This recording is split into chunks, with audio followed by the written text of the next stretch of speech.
mga ni, madamo talaga sa aming bahay at every hapon ay nagsalabasan yung mga lamok. Kaya eto, before muna kami maglakad-lakad ni baby, ayan, display ko muna sa kanya etong buzz off ng Moose Gear. Minin natin na sobrang mahal talaga ng citronella spray, lalong-lalo na yung ibang brand. Pero ito mga mi, nakahanap ako ng napaka-affordable lang at syempre safe kay baby. Plus, all natural ingredients din yung ginamit dito. At non-toxic din. Ito pala siya mga mi, 60 ml na yung aking binili. 144 pesos lang. And then, travel friendly din pala ito mga mi. At pwede talaga i-spray kay baby direct.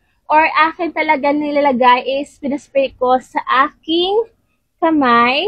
Siyempre, para ma-avoid din yung pag-accidentally spray sa mata ni baby. So, yan.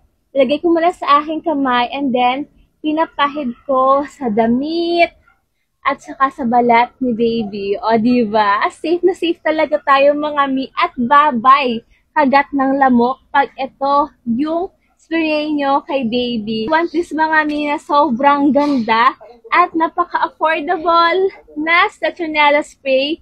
Ito lang, si Moose Gear lang. Napakagandang reviews na rin pala ito. Yung link ito ay lalagay ko lang din sa aking yellow basket.